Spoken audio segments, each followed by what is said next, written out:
Da-da. Check 1, 2. Hi, everybody. Nice to see you. Good to be back. The kitchen studio it is yet again today. Also eating a nice sharp blue cheese made out of sheep cheese. That's what I was just eating before I was eating sheep blue cheese before we got on the podcast. It was no, don't me. Ugh. You don't like blue cheese? Oh, you don't God, like I hate it. Sharp, stinky cheddars? You don't like those Lochlin Cross? I'll take an old cheddar. Yeah. Blue cheese is where I draw the line. I actually have a list of people that I don't trust, and anybody who cooks or eats blue cheese is on that list.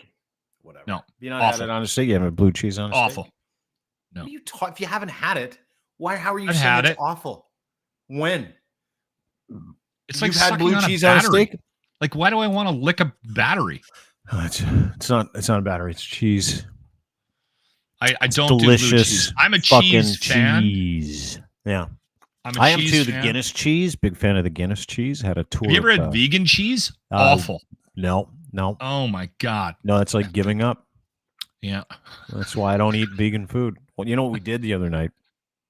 So my girlfriend, she's like, we got to go to a restaurant that I want to go to, Michelin star. And I'm like, all right, well, let's go. What are we having? She's like, Mexican. I'm like, ooh, I love Mexican. Tacos, tamales. Yeah. Ooh, really enchiladas. Nice. Yeah. Enchiladas, guac. Burritos. I'm in. Guac. So we go Love for nice guac. We get to the restaurant. It's this beautiful place in downtown Toronto. Michelin star 2 years ago, 2023, 2024. I'm like, dude, this is going to be pretty good. So we get in, sit down. I'm looking at the menu. I order my food. She orders her food. Order a couple appetizers. It's fucking delicious. I'm like, this is delicious. These appetizers are delicious. Was it all vegan? And then the tacos come. I'm like, these are the best pastor tacos I've ever had. Barbacoa. It was so delicious. Chicken, beef, pork. So good. She didn't say a word to me. She didn't tell me that everything on that menu was plant-based and vegan. Everything. And I had no idea. And I was A, super pissed off at the end of it. But B, the next day, I had the biggest poop of my entire life. All because I had an entire plant-based meal. And here's the thing. I felt pretty full at the end of that plant-based meal. So when you're getting all testy and you're making fun of vegans, just know I had an entire Mexican vegan meal. It ran right through me, and it was delicious, and I might do it again. So go ahead and mock all the vegans if you want. Go ahead. It was fucking delicious, and I didn't even know it wasn't meat. And it makes me sad that that's the case. What's your thing? My thing with the vegan lifestyle is not, it has nothing to do with the food. Yeah. It's the, you have to do this. For the good of humanity. Yes. And unfortunately, anybody that I have met, right, that's been vegan, that is like, I'm a vegan. This is what I'm doing. I'm doing it to save the planet. They're really annoying people. No one's ever introduced me to a vegan that hasn't been annoying. If I ever meet somebody that's a vegan, I'm in Alberta. Yeah. And like, well, you don't like vegans in Alberta. Vegans. Yeah. No. In Alberta, vegans are like Trudeau supporters, right? Yeah. They're hated because of the two industries. Oil, meat. Oil, meat runs the entire province of Ontario. Oil, meat, ag. So if you're not like, which is interesting, they should have more plant-based people there. We're way more progressive than you give us credit for. Yeah, that's good. Yeah, I want to get to that in just a minute. I also want to stay on the topic of food for a second because Tim Hortons, who I regularly chide on this program, who you continually have a particular hatred for Tim Hortons. Oh, I hate Tim Hortons so much. Really? And it hurts me. It hurts me to say it. We've had a terrible time, me and Tim Hortons. And I used to love it. Like I said, when I was a kid, 14, 15. Did Tim send you a note? Mom. No, not at all. No, fuck Tim Hortons. How do you like that? Did Tim? Clearly they didn't. The head Tim. But I did get a note from someone who works with the people at Tim Hortons, and they're like, "Do you ever want advertising from Tim Hortons?" And I said to them, "You've never given me a fucking dime, so why would I give a shit anymore? Why would I pander to you in the hopes that you're going to advertise your new croissants on our podcast?" Like, I'm like, zero desire. They might. But that's what they big might. business And I does. listen. When you when can you shit on them. So last week, go ahead. Tim's. Yeah. I still love you. I still go there in the mornings and have a cup. You know what? Somebody sent me a note when you were bitching about Tim's last week, and you went off. You went off on Tim's. Somebody You know sent why me a I went note. off on Tim's? I went off on Tim's because they made me order food, knew full well they didn't have any of the ingredients, and then tried to get me to change my app order to a chili and a fucking apple fritter 30 minutes later. And I'm like, whatever. Anyway, and that's happened multiple times to you. Several. One guy sent me a note and said, "Tell Dean that it's his fault for trying to order something outside of breakfast at Tim's." And that's a thing for me. Like, I don't go to Tim's for lunch. For a sandwich? No. Or dinner, right? So my disappointment level is not as high as yours. You temper your expectations because you go to Tim's for one thing and one thing only. I get a belt. Guess what? A belt and a coffee. Not only, which is the worst sandwich they have. I love the belt. Well, of course you do. I love bagels. Yeah, I know you love. They're vegan. No, they're whatever. So Tim Hortons introduces a pizza today. Now, they can't get any of their other menu items right outside of the eggs and the farmer wrap and the coffee. Like, they can't get any sandwich right. They can't get a croissant right. They can't get a wrap right. They run out of shit if you don't get there before 11:30, you're not getting lunch. Yeah. Don't sleep on the Dutchie. They brought that back. They I love the Dutchie. Dude, so do I. That's all they do. And they don't even do that well.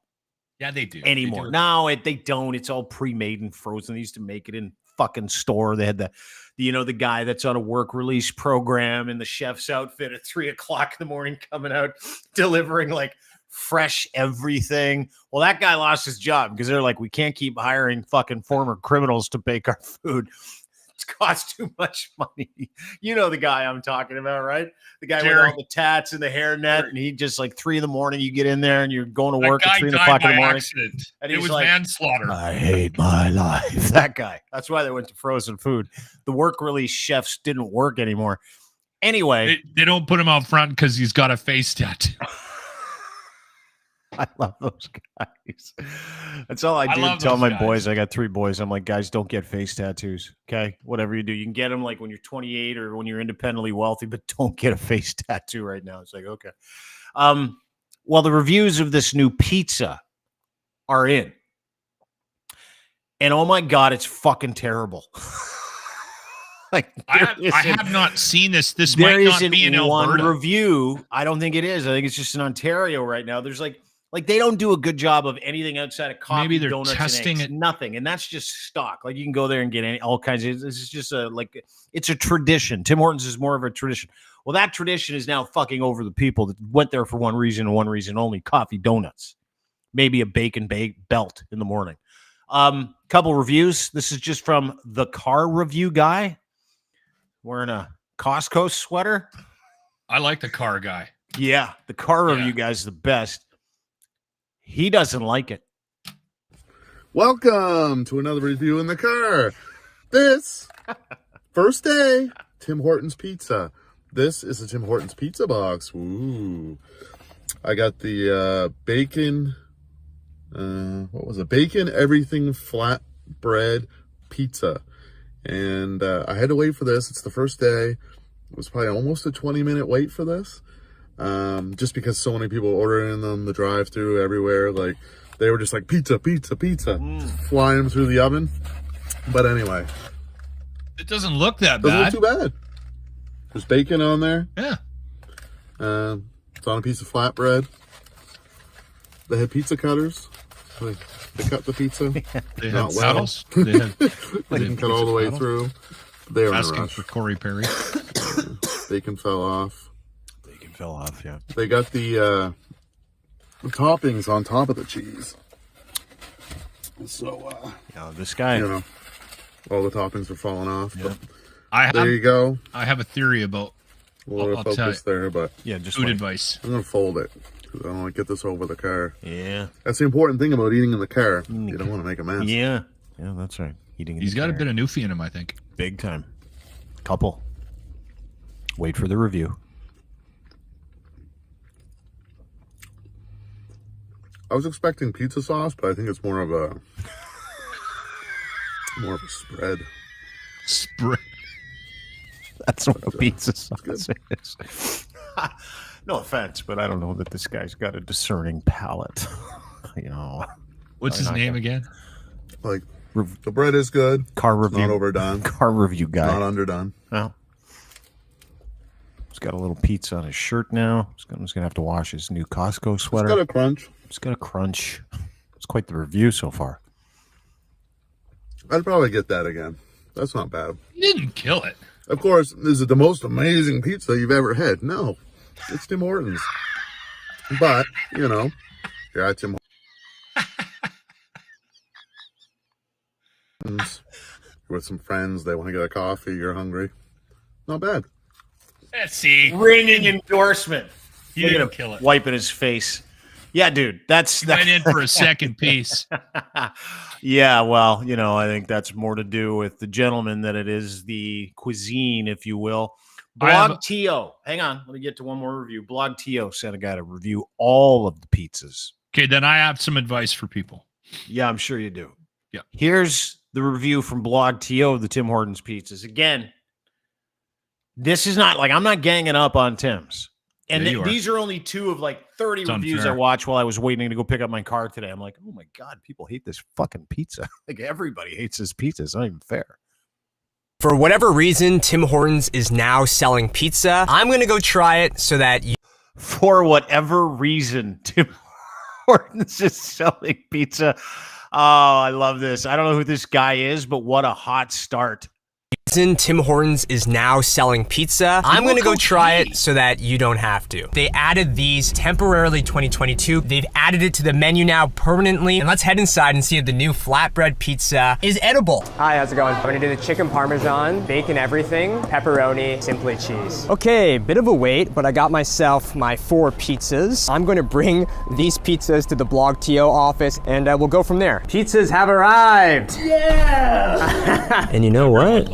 It's looking pretty good. First up, the bacon. Not a part of the pilot program 2 years ago. The same bacon they use on the BLTs. No tomato sauce on this one. They also have like a whole bunch of sesame seeds. This is like biting into a bun. Dry, there's no tomato sauce. The bacon is good. It just seems like a bun plus some bacon in it. Maybe a 5.5. It just seems kind of random. Cheese, $6.99. This is my favorite out of the flavors that I tried. It takes a while to chew. It's not toasted at all. And the inside is very spongy. If you're comparing this to other pizzas, it obviously does not compare. But if you're comparing it to a 7-Eleven type, it's not bad. 6.5 out of 10. Pepperoni. I remember not liking this one very much.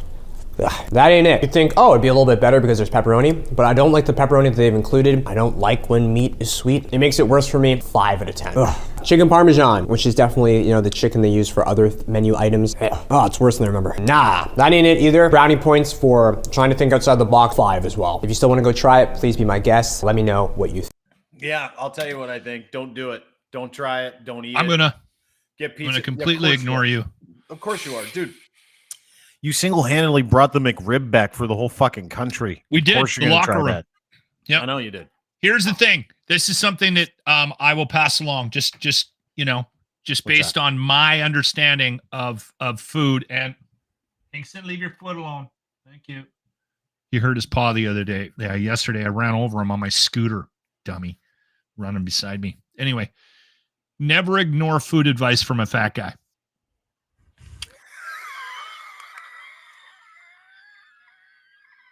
Honestly. First dude in the Costco sweater.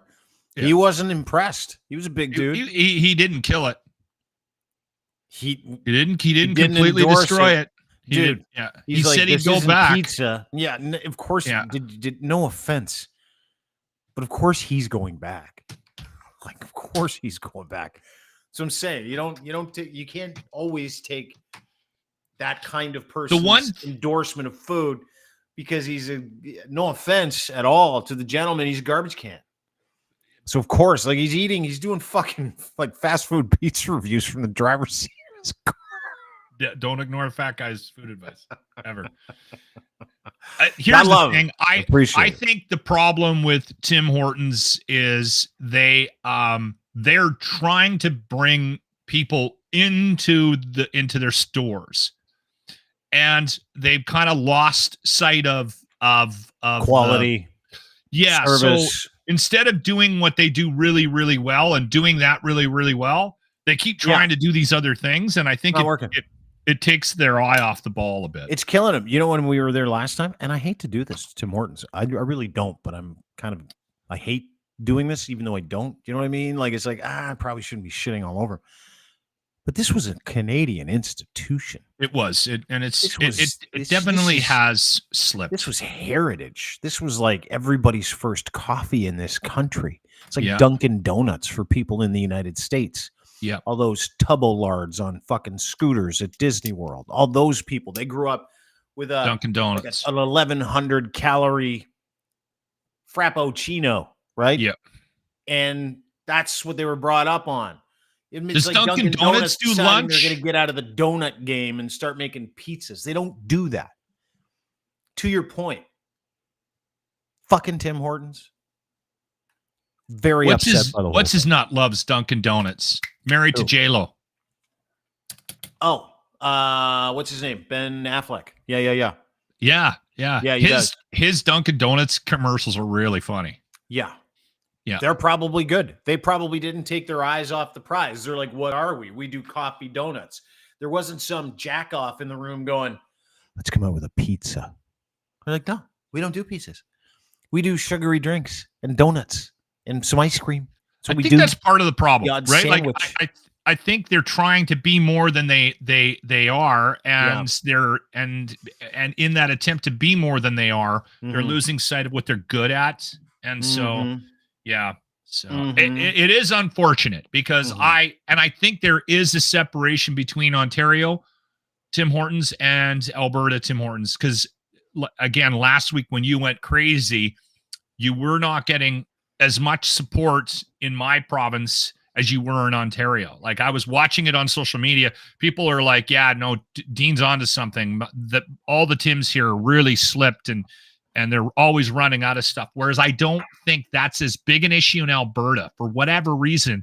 They care in Alberta. They care about their a little food. bit more. They have to care a little bit more. Speaking of failures, after 26 years, the Arizona Coyotes are relocating to Salt Lake City. Did you see that news yesterday? After trying to jam a square peg in a fucking round hockey hole for the past 26 years, Gary Bettman finally released. He's like, all right, I get it. It doesn't work. You're playing in a 4,000-seat arena at a fucking university. And we're like one of the premier professional leagues in this country. Mullet Arena in Arizona at Arizona State University. They're like, fuck. Sold it to a group of billionaires out of Salt Lake City. They're going to be called the Salt Lake City Utes. Apparently, last night was their last game. No, they're not the Utes. Oh, yeah, what's a Ute? I don't know. Utah in. Someone from Utah, I guess. I don't know. A Ute. But that's apparently, or it's going to be the Salt Lake Snowmen. I heard that one too. But either way, the Mormon capital of the world is going to get an NHL team where, by the way, you can't find alcohol in Salt Lake City. So if you're one of the Arizona Coyotes and if you're planning on having a rookie season in Arizona next year, or you love the fellas and you love the nightlife, booze, and you love can't you? Salt Lake City, totally dry city. Is it? Totally dry. Yeah, Mormons run that entire city. It's like the Mormons took over the entire fucking state when they decided the cult was then going to be a religion. They bought the whole state, and they're like, no one drinks here, even though all the real Mormons drink. I did not know that. It's going to be funny. Anyway, what do you think? What do you think of Phoenix leaving? Well, it's about time. The old desert dogs. I mean, come on. Yeah. Well, we're talking about stupid for fucking a quarter century, dude. Like they made the playoffs like twice. Was it? They were there for 26 years. Yeah, a quarter century, dude. It was in the early mid 90s, right? When they slipped. They're like, we're out of here. It's funny because Bettman would just defend that team to the death. right? Like any of those decisions that he made to expand into the United States. And for the most part, I think it's gone quite well. There's been a couple of duds, right? But, and any talk about expanding in Canada is just, it's not going to happen. No. Right? No. Like, we're not doing it. And yet we'll just die on a cross for these teams. So it doesn't surprise me that they're moving. I mean, I could care less. Nobody does. I mean, it's exciting because you'll get a New Jersey in the league. It's like when the Kraken came in, I'm like, oh, cool, New Jersey. Like a new uniform, new team. That's exciting. Seattle, they deserve a team. Big city in the United States. I thought the Vegas thing worked. West Coast, I was Vegas. excited. Dude, they won the cup last year. It's been a runaway. I know. I like the Seattle move. I didn't mind that. I do too. But dude, I like the idea. I would love the idea of another Canadian team. I mean, I think Ontario could handle it. Leafs never allow it. Greediest fuckers in the league. They would never allow it. Toronto Maple Leafs would never allow it. And by the way, I don't know if you've noticed. Oh yeah, the problem is the Toronto Maple Leafs just believe they think we need a team in Regina. Yeah, no, you don't. 400,000 people, 20,000 in an arena, never happen. But the interesting part of that whole thing is, I was laughing about it because people were talking about expansion and maybe the team might move here because it hasn't been announced they're going to Salt Lake, but they're going to Salt Lake. Is the Toronto Maple Leafs drew the Boston Bruins in the first round of the playoffs this year, starting a couple of days. Which I love. Oh my God. This city is on fucking fire right now. So I put out a tweet today. I go, my money's on Bruins in 7. And they're like, you're an asshole. I've been called a pedophile by Leaf fans today. Like, someone's like, you've got heads in your freezer. And I'm like, I just play the ratio here. Like, I'm just playing the odds. When you lose in the first round of the same I might team, put another $100 bet 6 years in a row, and you get a break from them in year 7, and you get out of the first round, and then you get dummied in the second round again, and you're the most unlucky team in the history of the playoffs for Canadian franchises. It just is a misery. And you draw that team in the first round on a year where you've got the most complete team and your best chance to make a deep run in the Stanley Cup Finals. And you look at the Boston Bruins standing there going, hi.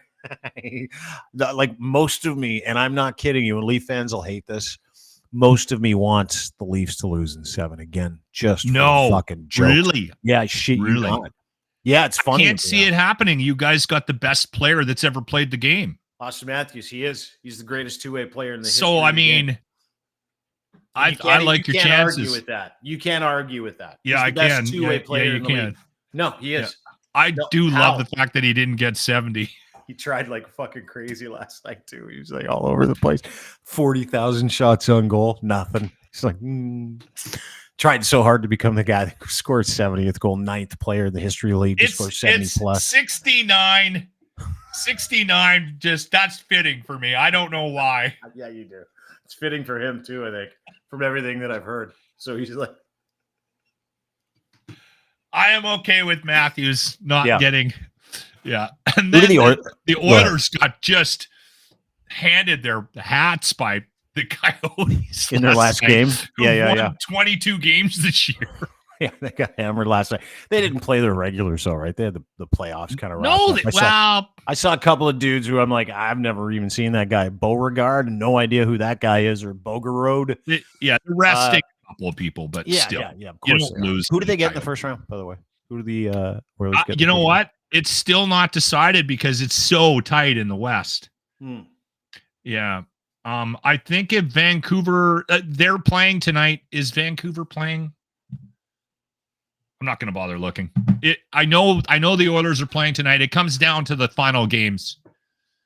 Oh, it does. Like it comes down to tonight's game because the Kings and the Vegas Knights are so close that it depends on who wins. So it won't be decided until after tonight.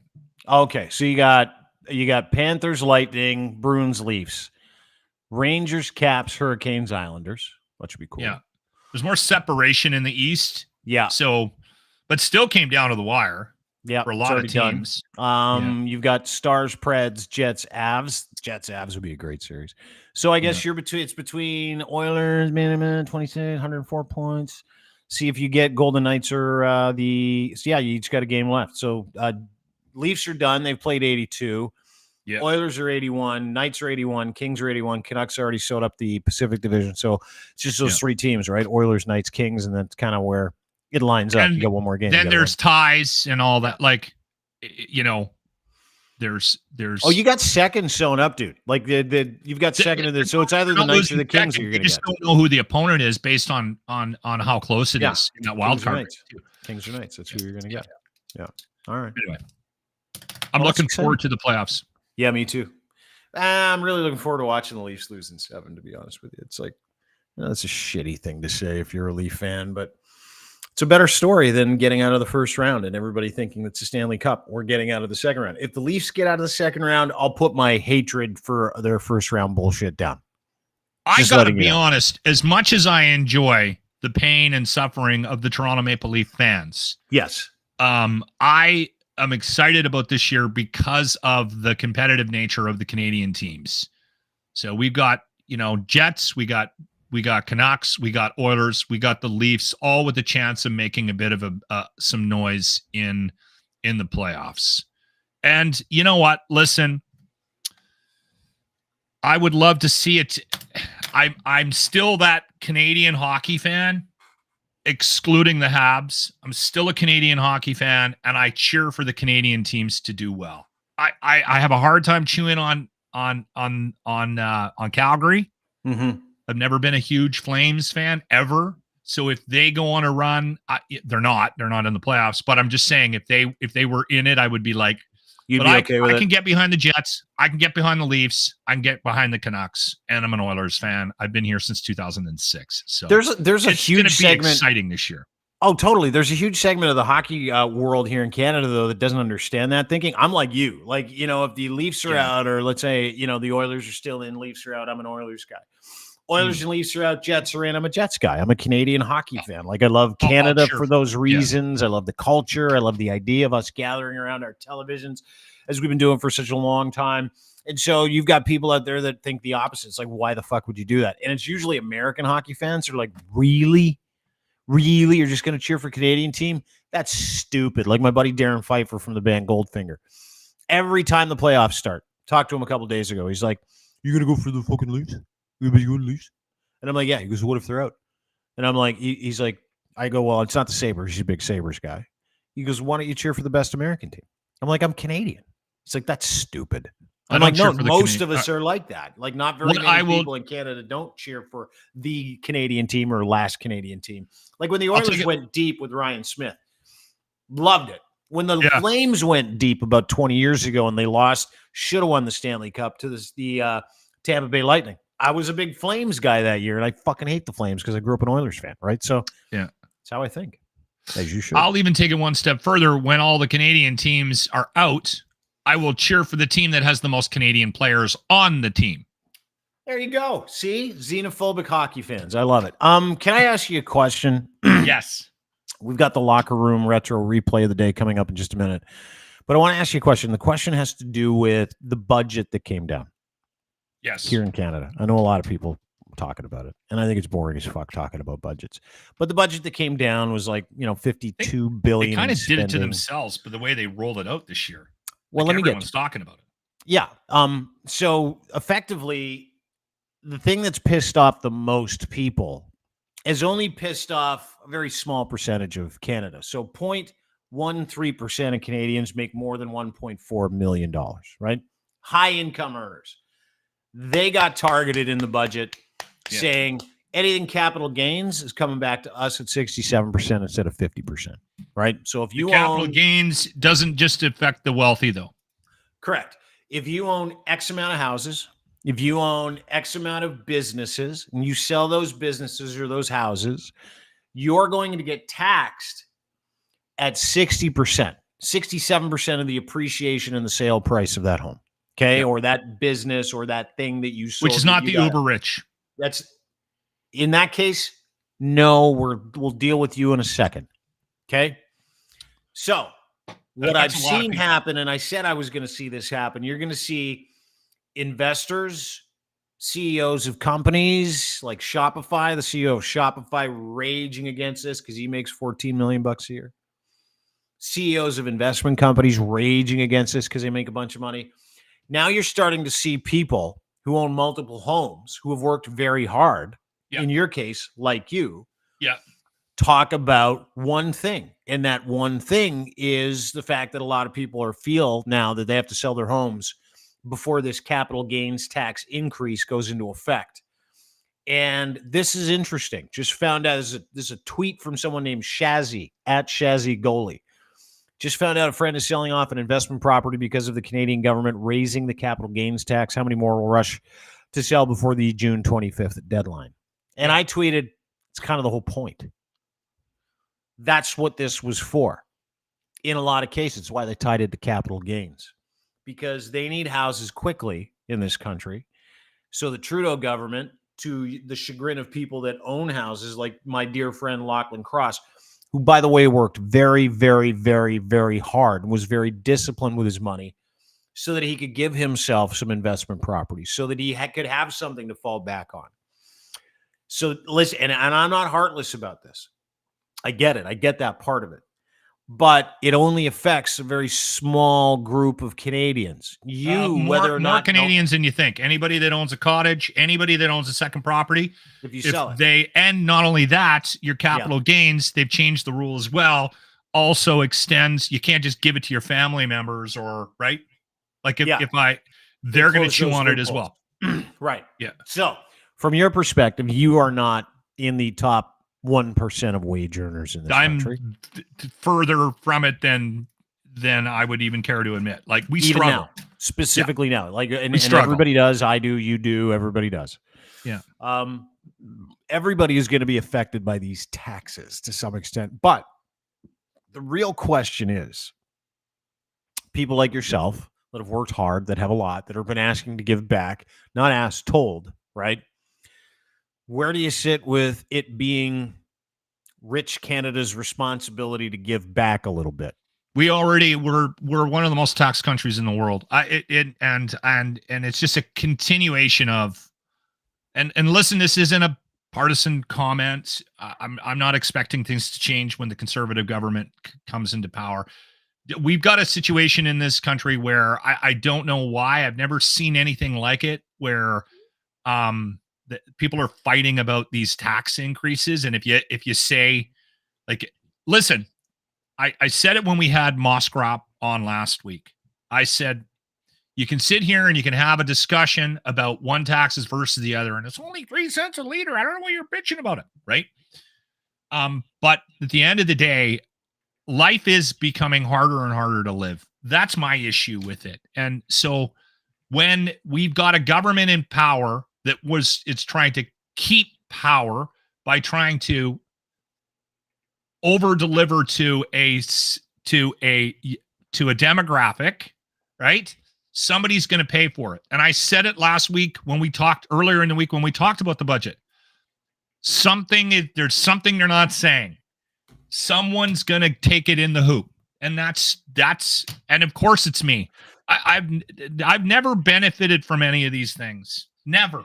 I'm sound always like getting hooped. Always. Yeah, but you haven't been hooped yet. You haven't been hooped yet. Okay. Yeah, and this is the thing. I hope the NDP walk away from this coalition and they actually have to call an election. That's what I'm hoping for right now. Because now, I'm worried about the PeePee government. But I don't know. I have not had a conversation with anybody that's going to vote Liberal. I'm talking about my kids. I'm talking about my friends. I'm talking about everybody I know is just so sick of this government that they're done. They're so done. And so this attempt of them trying to actually buy votes, I knew this is where it was going to go. And there's always unintended. No, hang on, dude. There's always unintended consequences. You're projecting these things on yourself without having all the information. You're saying that you got fucked. You own a couple of houses. My capital gains just went up 15%. Are you selling those houses? I was going to keep them. Well, then you don't have to worry about the capital gains tax, do you? Because you're keeping At some point, I'm going to have to. They're going to push it through. Yeah, they're going to push it through on June 25th of this year. So, do you want to save 15% by getting that done right away before the market It's a crashes? 'Cause this is conversation. going to crash the market. Then you're going to put a whole bunch of fucking money in your pocket. And how did you get fucked? By putting a whole bunch of money in your pocket. This was an investment. I wasn't I know. planning on Hasn't having a been an conversation with investment. my wife about selling all of our properties right now. Then don't. But I'm saying you still have options at your disposal. But we go right to the anger. And I get that part of it because it's your money and you worked hard for it. But you haven't been fucked yet. And I'm watching everybody turn around and going, we got fucked, you get fucked. And rich Canada go, oh, by the way, they're fucking us, so they're going to fuck you. Of course, we all get fucked all the time. You know, I watched this morning. This is real. You want to talk about getting fucked in Canada? I watched this morning when they turned gas because you remember yesterday the Trudeau government's like, we're going to tax the fuck out of oil and gas companies. They're like, okay, go ahead. They jacked gas prices 20 cents a liter yesterday. Like it's $1.85. Some places in Ontario went up 25 cents. Yes. Yeah. Everybody gets fucked. But we're fucked because of where we are. We're fucked because of ourselves. But more importantly, we're fucked because that 0.13% of this country has passed on all of their pain to you and me. And here's the catch. Those guys have spent the last 20 years buying houses.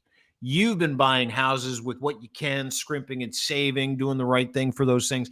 You still have massive equity in those homes. Massive. So I'm speaking to every person like you who is probably going to suffer a loss here. I feel sorry for you. It's not you that I want to get penalized by any of this stuff. It's companies that own 5,000 houses across Canada that will want to give up 2,500 of them because then we're going to have places to live. Then people like your daughters are going to be able to buy a house. And let's turn that around, right? You got two beautiful daughters, both just spitfires, take after you and the wife. You've raised two beautiful kids that are responsible. They want to buy houses. Do you want them to be able to buy a house? Would you take a 15% haircut on your capital gains tax? I'm done taking haircuts, Dean. I'm done. I'm done. I got to start being selfish. And that means I'm going to take a chance on a complete lunatic and vote conservative in this next election. Do it. Like that's how bad it is. Yeah. That's how bad it is. Like I'm done bending over. We got to stop just bending over and taking it. And we got to stop fighting with each other about, like if I see one more person on Twitter calling out all of Alberta because we're upset about the carbon tax. I mean, just stop it, people. Life is not easy to live. One guy that I see do this on a regular basis has never been able to afford a home and is in his late 40s and is still renting. I'm not going to mention the guy's name, but is constantly making fun of people complaining about tax. And I'm like, you should be worried about where you're at. You've got nothing. You've got no investments in real estate. At least my wife and I took a chance on real estate, right? And we thought we were being smart. Yeah. And then the rug gets pulled out from it. And we're not alone. Like I listen, they kept saying that we're going to tax the wealthy. I am the furthest thing from wealthy. We took a chance on real estate because if you go back and look in history, it actually pays off, right? Yeah, it does. Should. They're doing their best to make sure that'll never happen. I'm never going to be able to retire. Yeah, I'm literally going to be working until I die. And I think most people around 40, 45, 50 years of age have just sort of succumbed to that fact based on how we are governed in this country. You are never going to be able to retire. They're going to find a way to fuck you because if you actually end up putting together enough money for a down payment on an investment property, they're going to find a way to screw you. That's the world that we live in. That's Canada. Like, start the anthem. Has it always been Canada? Yep. Yeah, we've always been taxed. We've always been the most heavily taxed out of any socialist democracy. Social democracy. I think France is really bad. They don't, dude. Here's the thing: women get 2 years off for mat leave. They have way better social services, but you pay through the nose and taxes. Way better. Many European countries, you pay a lot of taxes. But hey, dude. Hey, listen. I think unless anybody, not only that, here's the other problem: these budget changes are like, they're not going to have an impact. It's going to have a negative impact on inflation. And I am not smart enough to understand how that all works.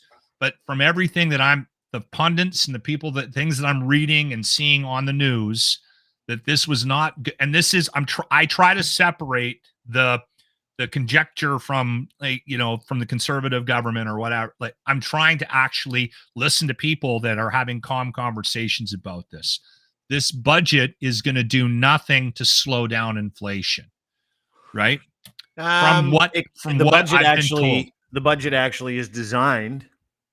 It is designed to work with inflation. It's designed to work with inflation to bring inflation down. If you can get people who are skipping out on, because that's the other part of this. They want to go after people that have skipped out on taxes, meaning have spent years hiding them in offshore accounts, right? They want to do that. CRA was given teeth to do that.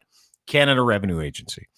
I get people not being able to afford to pay taxes and skipping out on those things on a yearly basis when it's a couple Why grand here, is there such a motivation to get your money out of Canada?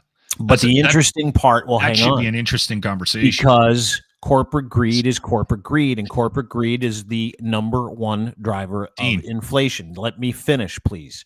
So I'm going to look at a guy like Galen Weston and the Weston Group of Families, who fought the government of Canada several years ago over a $328 million tax bill. What he did is he shuffled all of that into an offshore account.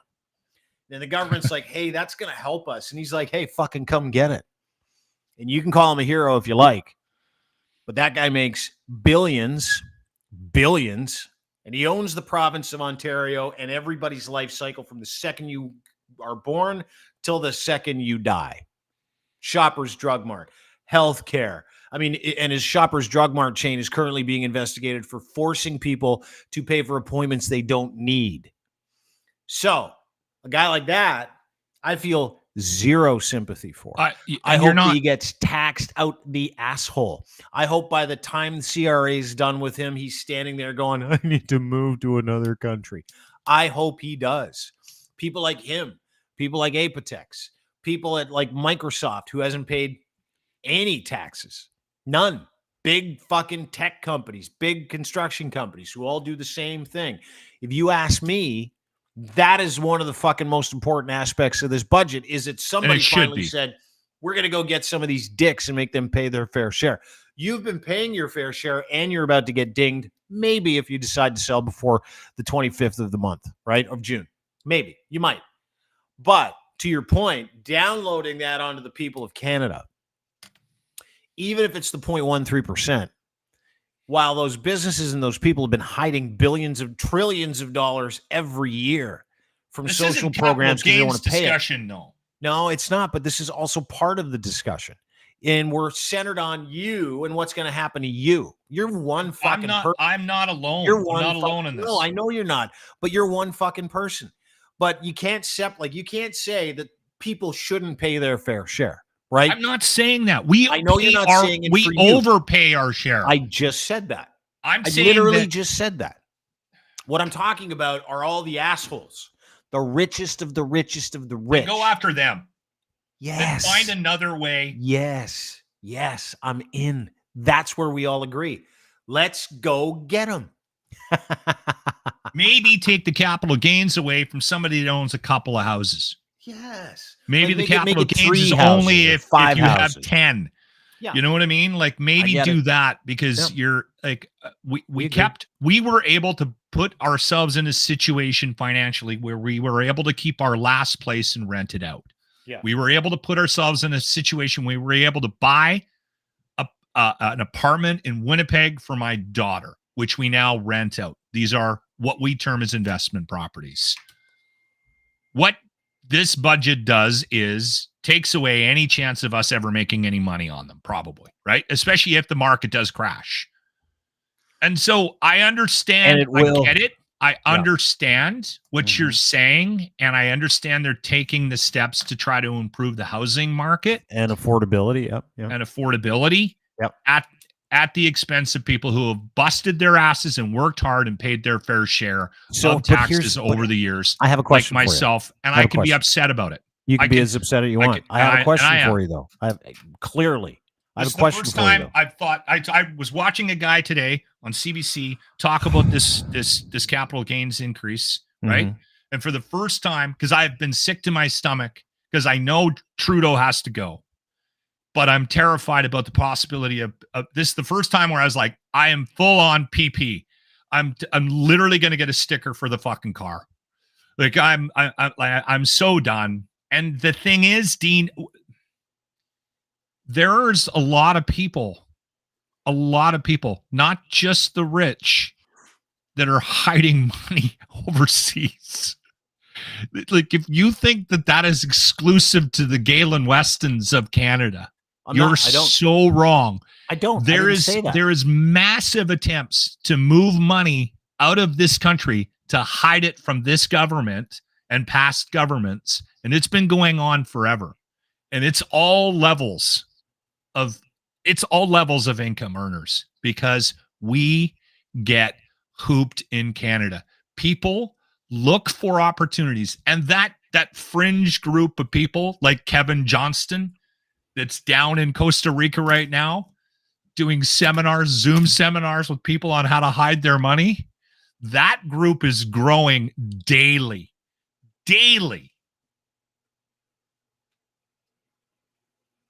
We're in trouble. This country's in trouble. It really is. No, it isn't. I disagree. You know what? with And here's the thing. I get so fucking tired of all that. Every single person in this country that says how much they love the country, and anytime someone says, "Hey, can you pay up?"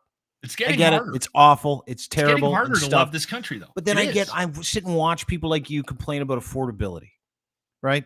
It's impossible to live in this country. Someone does something about affordability with tax money that you will never see. And you go, that's it. Fuck off, everybody already. Like, I am exhausted listening to people all of a sudden be interested I in understand it. $1 billion spend on this or that. And they go, I hate that one. I hate this one. Back to Alberta, okay, for a second. You got people taking 3-year-olds to the side of the Trans-Canada Highway to protest this carbon tax. Meanwhile, okay, your province has rolling blackouts. You pay more for insurance, more for electricity, and they just jacked your gas prices up 14 extra cents. On top of OPEC doing it to you today for an extra 15 to 20 cents, depending on where you live. Yeah, we had gas and you was guys literally are like sitting a there buck, going, $1.30. we like now it's that. like $1.65. We like that as Albertans. We like that tax. It's the 3-cent tax that we might be getting back. We're angry. Dude, it is not a la carte, okay? This is the thing, and I will say this to you, and I'll say this to every single other person that looks at taxes or spends and goes, that's enough. When did that start? Well, it's been enough for 100 years. We've been saying the same fucking thing. Yeah. But like, what is everybody just going to pick their favorite? Everybody's going to pick their favorite tax. Is that what you guys are? Oh, I just don't like that tax. The other taxes are good. Nobody who's angry about this is educated about it. Nobody, not one fucking person. Maybe you. You might be, and you have a reason to be frustrated because you're not in the same bracket that's going to get dinged, and you might get dinged. I get that. But the average person who's protesting a 3-cent tax by fucking camping out at a border at the side of the highway and saying, we're not going to leave until you take the 3-cent tax, while you got hustled for 30 more cents this month, and no one's saying a fucking word about that, tells me one thing and one thing only, that anybody who's upset about the government spending more money or a tax, which everybody hates taxes. You hear the word tax, of course we all fucking hate it. I hate it. Let me ask you, if you do not understand it, if you do not get it from top to bottom, that all taxes are bad and you can only rage about this tax because it's attached to that guy, I agree with you on that. Are fucking morons. Yeah. Morons. Let me ask you a question. Yeah. If I just randomly said, all right, I was able to wave some magic wand, and I said to you, Dean, we have to get Justin Trudeau back in power. Okay. I hope he leaves. I hope he's gone too. No. Both of them go into the middle of the ocean, never come back. I'm talking about a hypothetical situation, just based on what you know about the climate Yeah. And the conversation that's happening in the world that we live in right now. Just knowing what you know about how divisive the world is, and these crazy conversations that we have for 30 minutes about tax on a podcast, when we spent the first 20 minutes talking about Tim Hortons pizza. Okay, let me ask you a question. Sheep cheese. Dean gets to actually make some decisions. We're leaving you in charge of the entire government of Canada. I clean it up. Would you do what they just did? No. Exactly. That's the frustration that I have with this whole thing. And I don't know what it is about government and politicians. They always seem to want to be doing something. Like when I think a lot of times they need to pull back. And this is the problem I have with this government. The smartest thing they could have done is just said, we're not making any more changes. We're not making any spending cut. Like, we're just status quo, and shut up and just wait till the election. Instead, they try to make it look like they're trying to do something. And in fact, all they're doing is just making our lives a little bit harder to live. They went on this not the majority 3-week. They went on this 3-week thing about announcing all of this money. And every time they announced it, it wasn't about, and again, you're right. People don't dig into these things and they don't they don't learn about it. All everyone heard, myself included, was, you're spending another what? And then the next day it's like, oh, it's $3 billion on that. And then if they offered, and you know what? It could have been the best thing in the world. If they offered a $3 billion rebate, a commitment to rebate alcohol, make it cheaper for every Canadian. Dean, you're not hearing what I'm saying. I am hearing you. Let me just kind of give the comparative. If they offered all Canadians, like, in Ontario, where Doug Ford is like, we're going to put beer in corner stores, the entire fucking country cheered. Everybody's like, yes. We're going to tax the shit out of you, but we're going to. Well, that just shows how shallow we are. We're going to put White Claws in the 7-Eleven. Everybody's like, yeah, great idea. That's our tax money at work. Well, he got in by giving us weed. Dollar beer. We got in by doing dollar beers. So, to your point, you expect those people to understand tax code or what affordability really means, or how inflation works? No one gets it. Politics. All we hear the dumbest is fucking people on the planet. Yeah, that's all we hear, and that's good spending, so we can make affordability a real thing in this country when it comes to first-time homeowners. Right? Is a good thing. It's a good thing. Some people are going to get caught up in it. Mostly the richest assholes in the country and big business. Great. You are on an island. I know. Talk about fringe group. I am. I am on an island, and I like it here. All I heard was 38 million. You're spending 38 million. Billion, actually. Billion. Sorry. You're spending $38 billion. Where is this coming from? Where is this coming from? That's all I heard.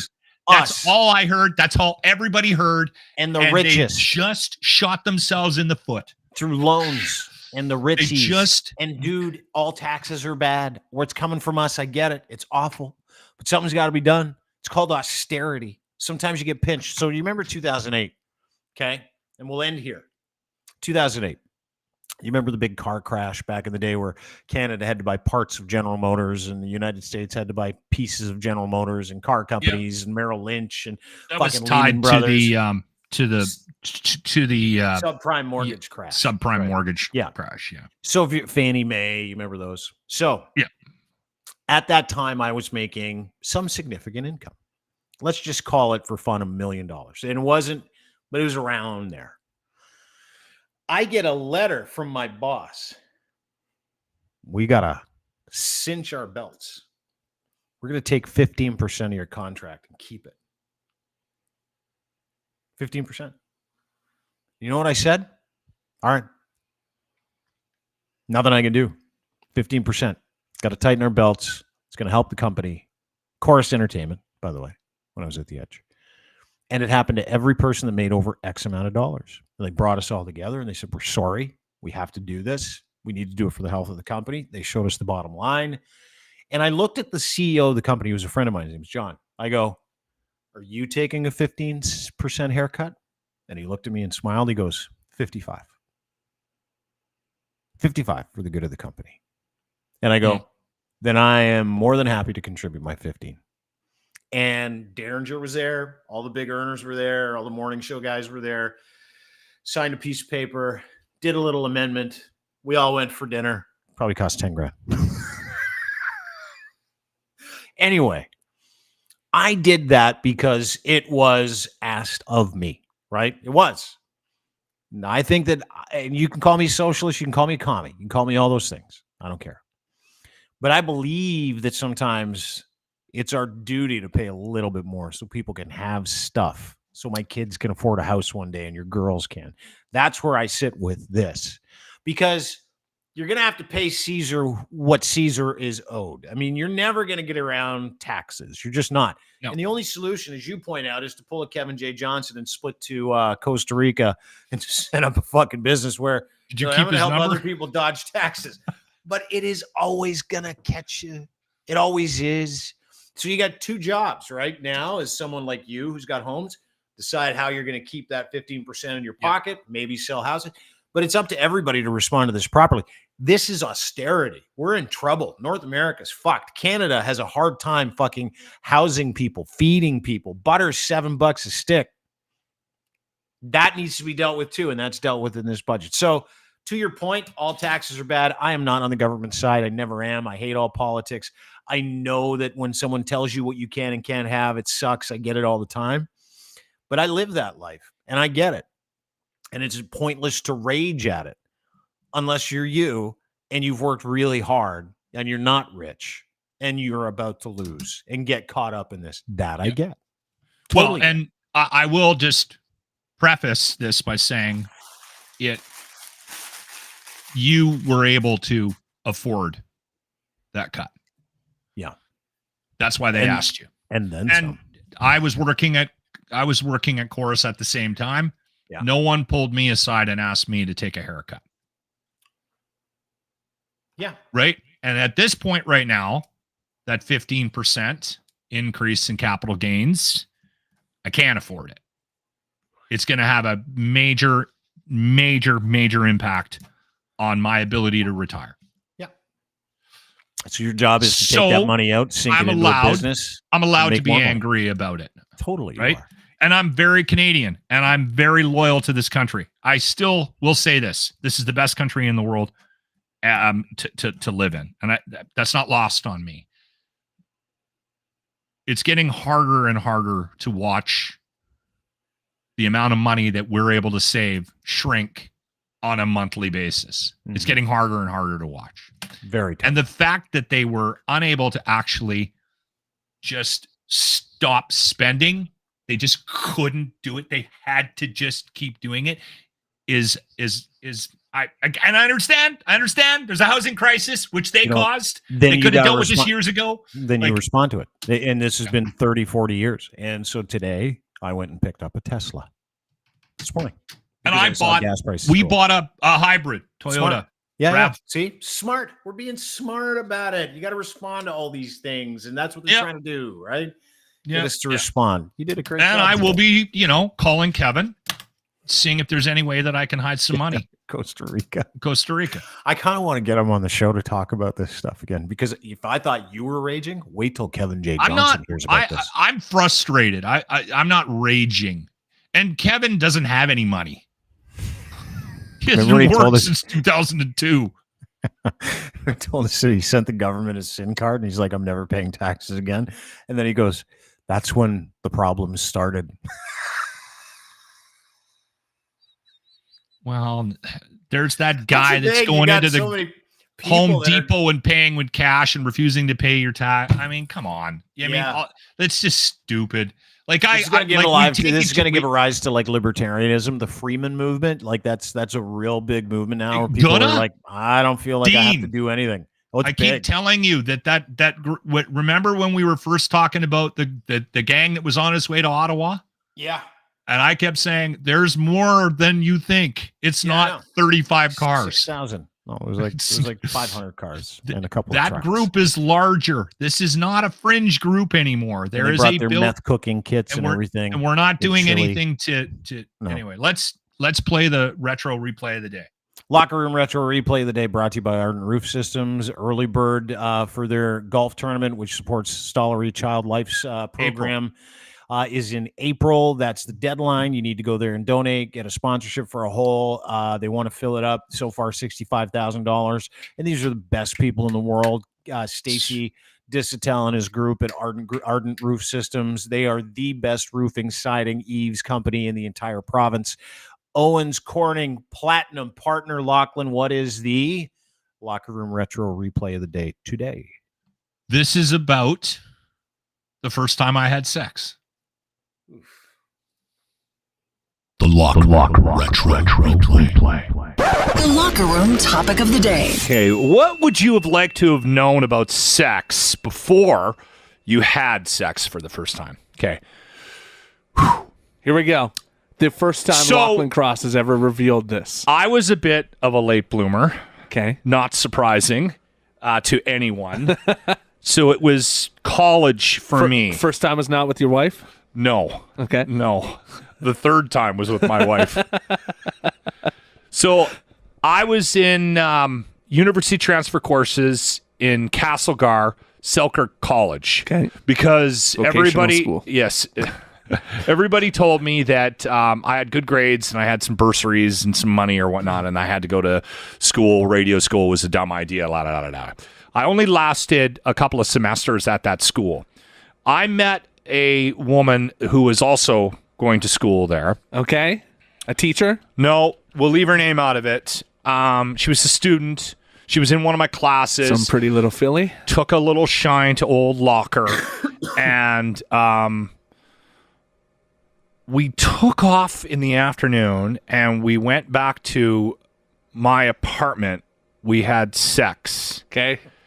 Literally, and I'm not exaggerating, I would say 2 hours later, just after I had had dinner, I hear a knock at my door. It's her with her husband. Oh, what? What? So you're going to college with this girl. You end up hooking up. I had no idea she was married. She comes back with her husband.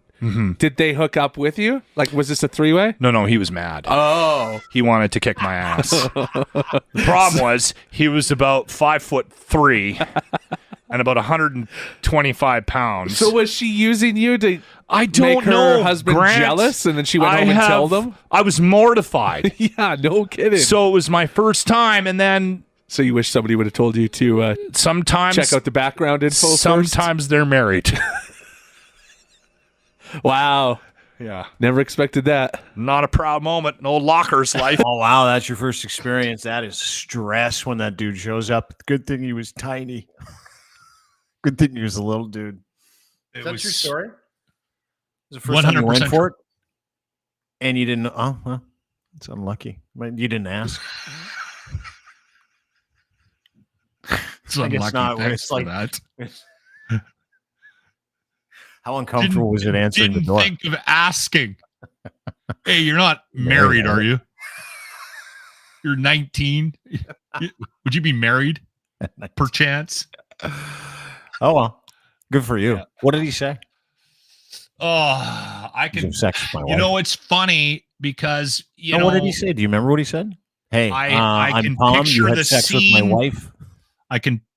He was doing a lot of. You think you're a big man, big shot. Like he was doing a lot of that stuff. idea. I had no idea. That's what I was saying. I would not have hit that if I knew. I didn't ever use terms like that. In front of him? That's when you really could have drove home how much fun you had, right? Dude, I wouldn't have crushed that for 2 solid hours if I knew. See, yeah, none of that was coming out of my mouth. And I had a buddy over too. We were studying for a test or something. Well, good for you. And he's in the room. He's in the next room, and he like sticks his head out. And he's like, "Is everything okay?" I'm like, "Not a good time. Not a good time." Finally, he left after like 10 minutes of just awkwardness. He subjected himself to that for 10 minutes. Like if I found out that happened to me, I'd be like, I'm out. I'm not wasting any more time. I'm not confront this guy. That's all. I don't even know what happened with that relationship. Like if it, I hope it ended. I think you crushed it. Yeah, that's. I think you probably put. Sometimes though, those dysfunctional relationships, for whatever reason, they're together, and that's they kind of deserve each other, right? So good maybe for you. You're the first guy I've heard tell that story. I've heard stories of guys doing it for the first time, getting like herpes. I've never heard of guys doing it for the first time and getting a husband that came to their porch and goes, "Babe, my wife." Well, and the crazy thing about it too is like it's obvious that she was doing something. I don't know what she was doing. She was trying to end it, or like sex with you is what she was doing. Trying to have some level of dysfunction in her relationship for whatever reason. She needed that in her life at that time, and of course, clearly she dragged down I think because her husband was 5'3". That's probably had a lot to do with it, right? Yeah, he had a little dinghy. Yeah, probably. Congratulations. Way to make an honest one of that. Just the stress. I feel the stress of that moment on me right now. Good. Hope you wear it forever. And I can picture, I can see her standing behind him. I can see him. Like I couldn't write down what we talked about, but that image of it, the hallway, the apartment building, what the door looked like. What was your first experience? Of course, you couldn't believe your luck, right? Yeah. You're like, it's finally happening. How old were you? 18, 19? 18, 19, yeah. 18, 19, in there. Yeah. Late bloomer. You think it's happening, finally happens.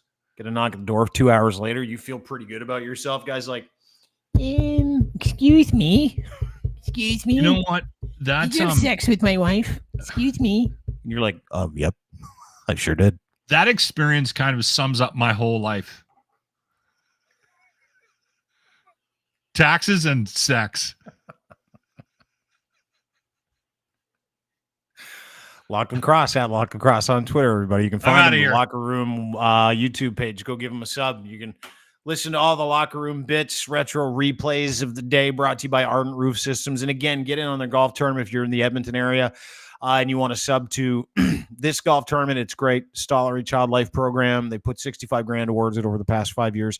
Stacey and his group are super dedicated to helping children live their best lives. So the ardentroofsystems.com Stollery Child Life Program golf tournament, you can go and get a foursome. Go do it today. Go to ardentroofsystems.com and you can donate there. You can sponsor something there. The early bird is, I think, till the end of the month. So make sure you get in on today, Ardent Roof Systems. As always, we're brought to you by our friends at Cantork as well.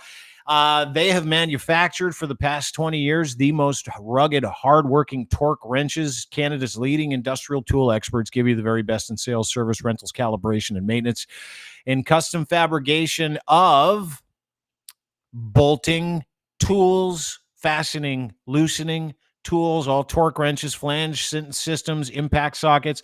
If you're looking for unparalleled expertise in a one-stop shop, every solution under one roof, from rentals, repairs, custom fabrication of industrial torque tools, cantork.com. And Colin have a brand new website. You can check out all their products and services as well. They're the best in the world at what they do for heavy industry, tunneling machines, forestry, railroad, nuclear.